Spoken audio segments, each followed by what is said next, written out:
All right, let's get this show going. Come on in, guys. Have a seat. Welcome. Thank you for joining us on this beautiful, hot day in Calgary. 30 degrees, I think it got up to. So, our hats off to you for taking this time out of your busy evening to learn about people skills and relationships. A very important part of life. I'm really fired up about this one, because this is part 2 for people skills and relationships, which we're going to get deeper into some, how do you deal with difficult people, as Rick Warren calls them, crazy makers. So, like I say, welcome. Lesson 10, the launch class. So we commend you for coming, and we're here for you. We are your coaches, as you can see. It says Coach Al here, and the other coaches have a similar name tag. And so we're here for you. We believe in you. And we're trying to teach what we wish we knew when we were young adults like you are, coming up. And some things that they typically don't teach in school or at home or church. So it's all about you, and help us to help you fill in that little survey in terms of what topics you think you'd find useful. And we're going to refer to this, the 7 areas in this diagram in one sec. And last time we talked about, which I guess is 3 months ago, we've had this break because of COVID. 3 months ago we talked about strategies for a winning life, which was lesson 9.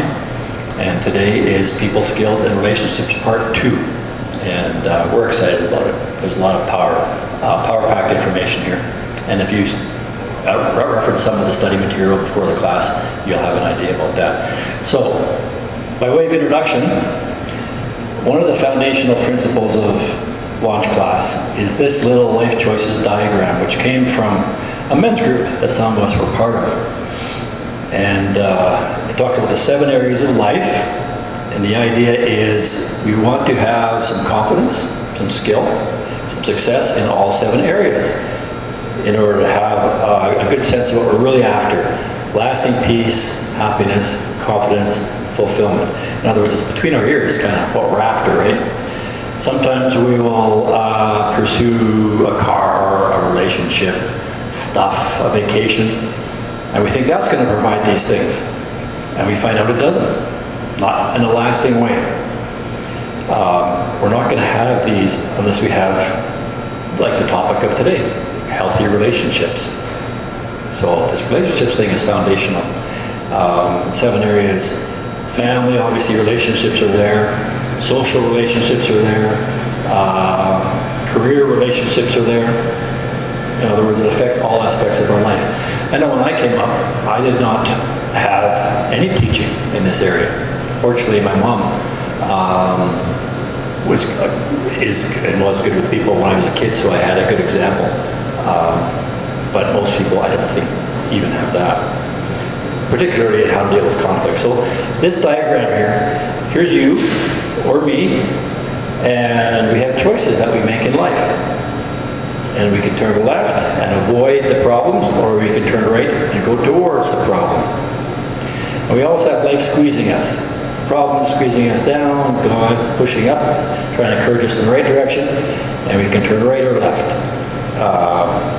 In this case, this is a really good example for today's lesson, because if we have relational challenges, guess what?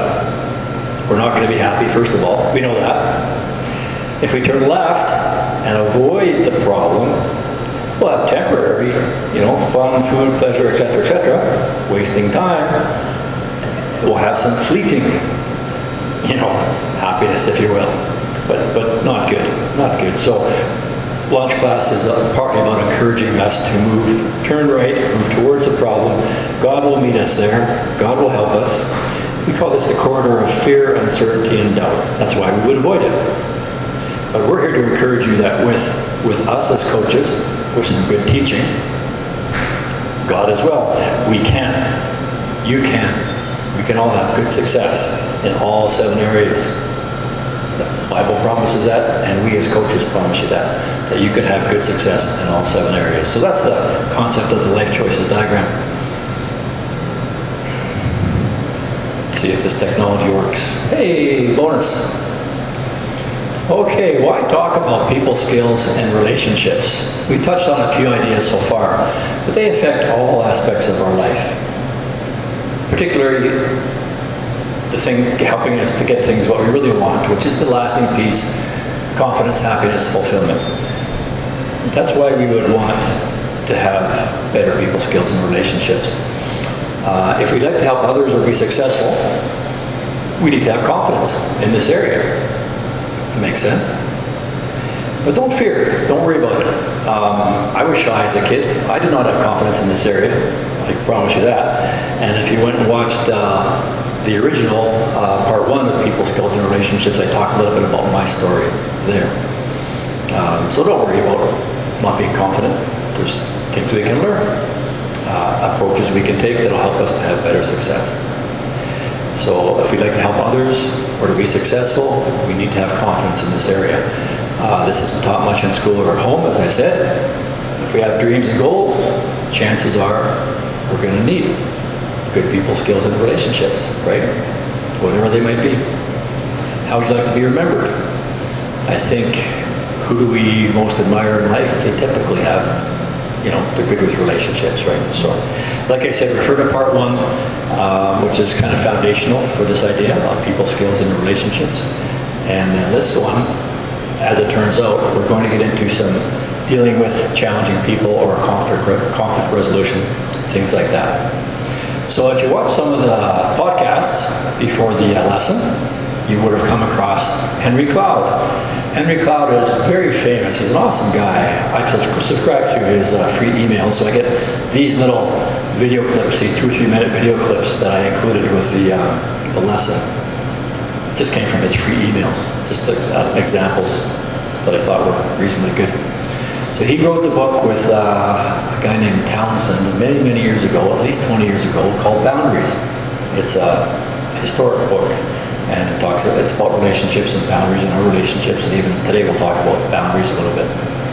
So he's a really well-known, popular guy. I've read a couple of his books, and he's awesome. So these 3 videos, the first one, the best relationships start with these 4 things.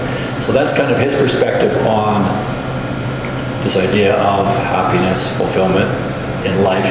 We need 4 things. He said connectedness, which is giving and receiving love, essentially. Freedom. Freedom to live how we like to live, as opposed to being, in some kind of prison or controlled. The ability to metabolize negative things. That's a huge part of what he talks about. The ability to metabolize negative things, like a failure or a rejection. How do we do it? He used the example in the video of if he gave a talk and his team member comes to him and says, I don't think what you said there went over very well. And he'd say, hopefully he would say, thank you, it's good to know that. I'll take that out for next time. That would be metabolizing a negative feedback in a positive way.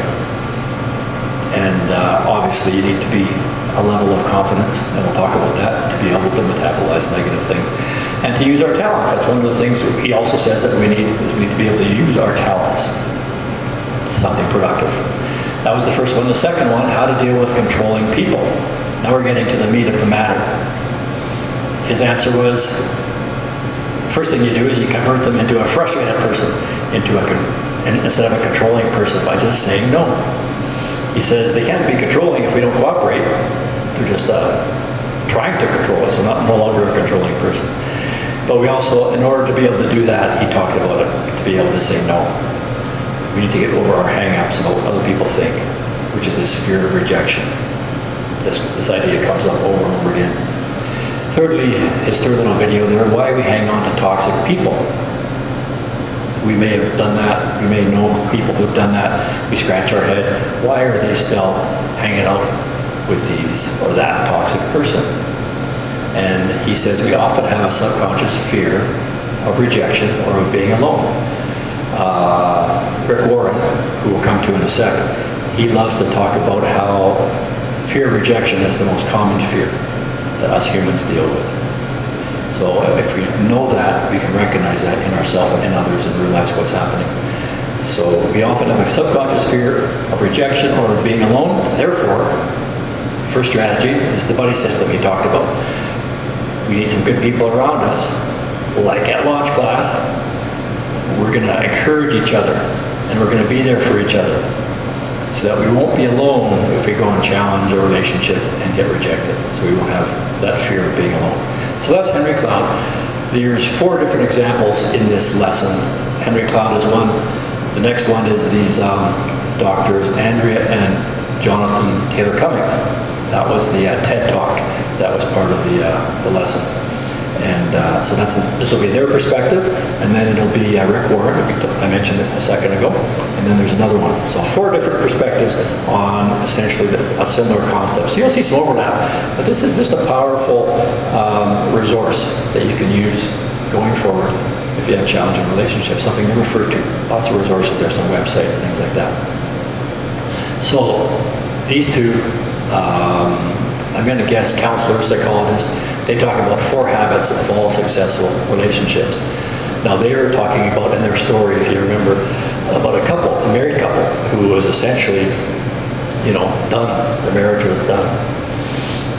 And she talked about how it can actually be almost life and death, because after they had met with this couple a couple times, I think it was the woman said, I was ready to commit suicide. That's how bad it was. They saved their life. So these 4 examples, I think number 1 and 3 are very similar, but be curious, not critical. Obviously, critical is the hard part. Really easy to criticize. There's, as I said in part 1 of this lesson, there's next to no value in criticizing others. It's the easiest thing to do. There's no value in criticizing others. What they recommend here is be curious instead of critical. Invest the time to understand the other person. And what they found in their marriage, play to each other's strengths instead of getting frustrated. And number 3, ask, don't assume. Same idea. Assuming usually comes across as disrespectful.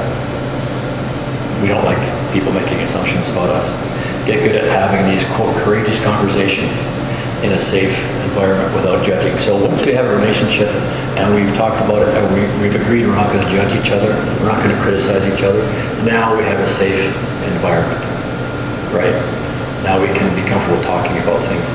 And number 2 is a good example. Be careful not crushing. In other words, when we're approaching somebody in a relational challenge, care about them. Always be focused on them. What's happening for them. Try to understand. Care about the other person instead of being self-focused, i.e. I'm angry or something like that. And I mentioned, you'll see overlap between all 4 of these examples, and that's a common one. Lastly, connect before you correct. Communicate value and appreciation, and less about our need to criticize. In other words, make sure we're good in our relationship, in our, they call it the love bank. We're feeling good about the relationship before we try to add these challenging things. And they talk about always nature made. Make sure you keep focused on why we're together. This is a marriage type one, but in general, connect. In other words, have a relationship before we challenge others. They won't take it very well. So there's 2 slides about Rick Warren. Rick Warren is my favorite teacher in the world. I listen to his Daily Hope podcast every day driving to work. This is his famous book, Purpose-Driven Life. This book is the best-selling book in history after the Bible, apparently. And apparently Rick and his wife, Kay, they give away, I think he said, 91% of their income. They're wealthy people.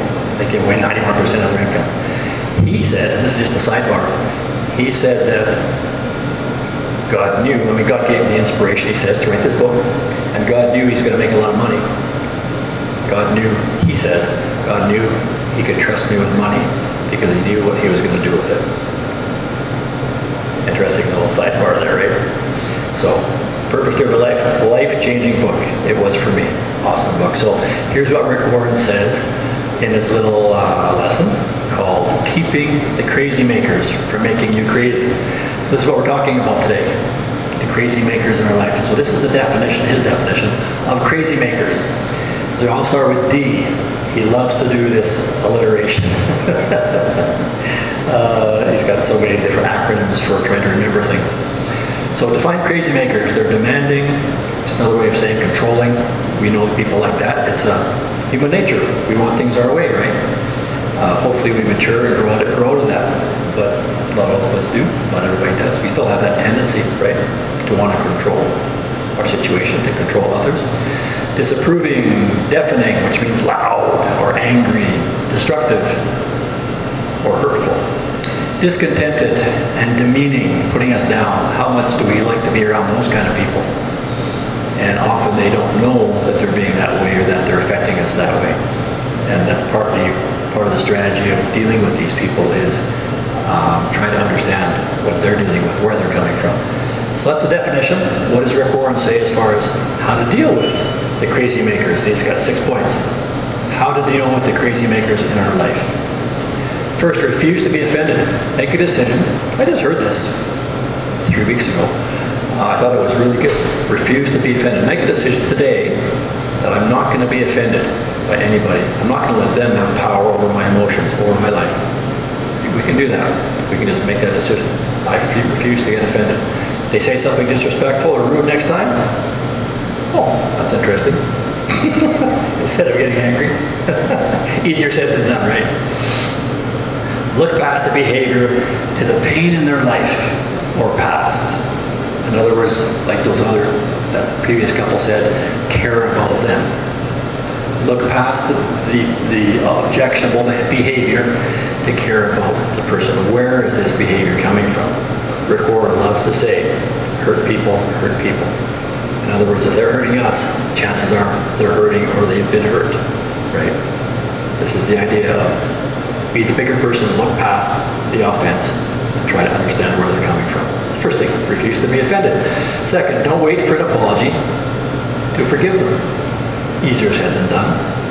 But sometimes if we want them to do something like apologize, we might wait forever. They might die before they apologize. So it's not healthy to live that way, so just make a decision. I forgive them.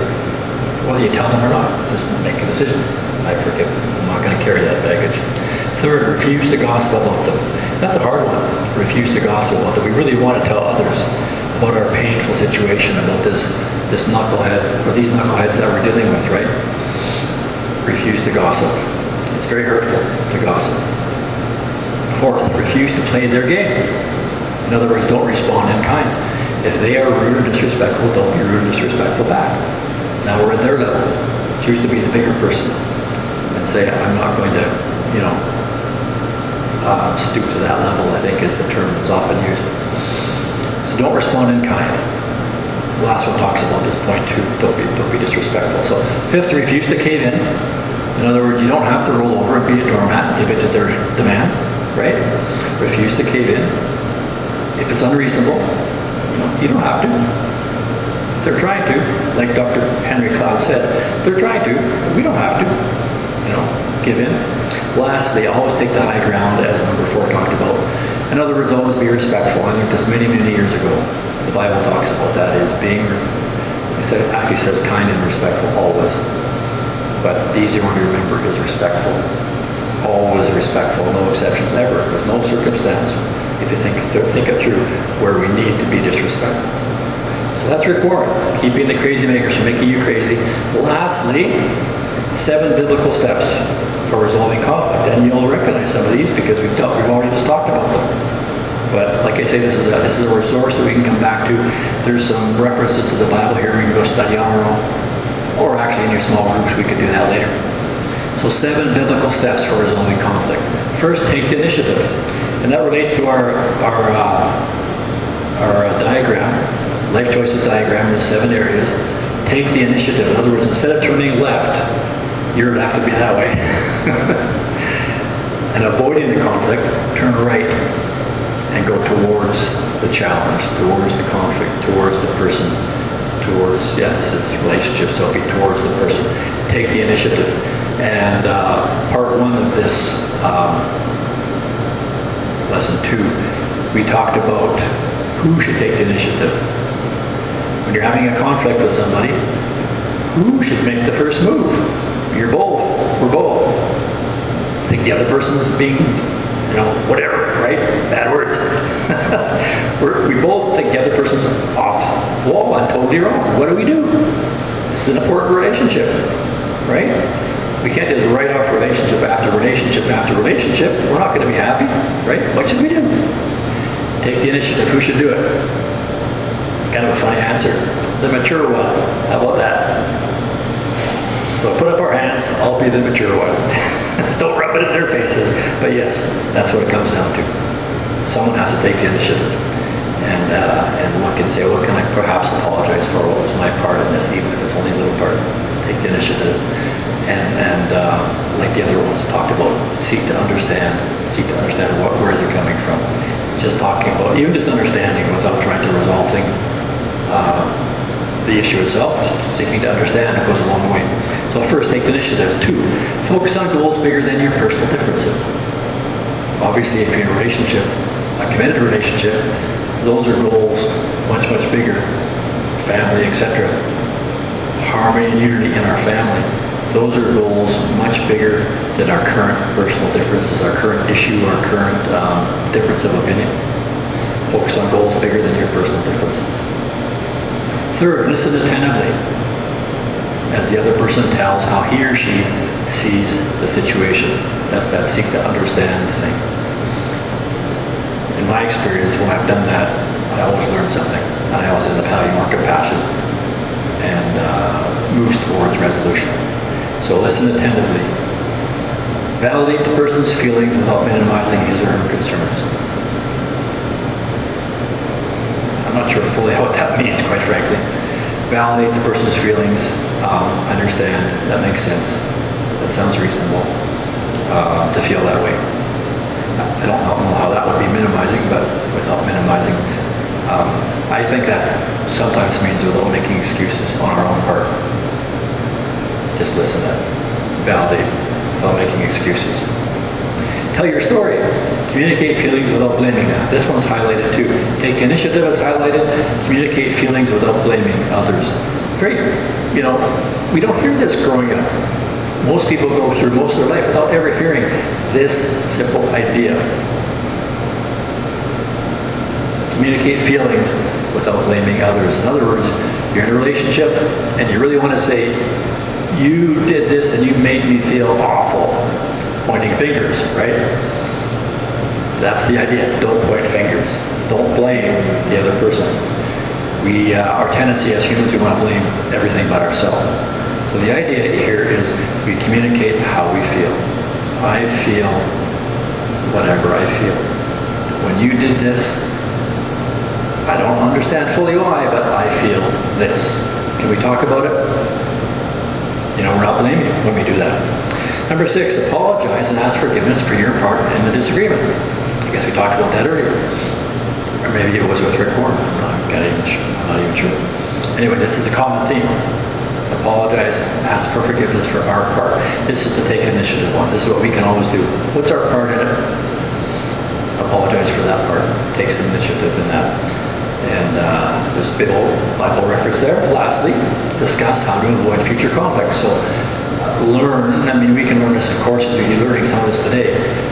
Talk ahead of time. We know we're going to have conflict. How are we going to deal with it? Some of the rules of fight fair. Might have heard that idea. How do we fight fair without being disrespectful, without being rude, without putting other people down, without blaming? How can we do this so that we can focus on the relationship and keep the relationship as what's important? And know that we are both coming at this thing.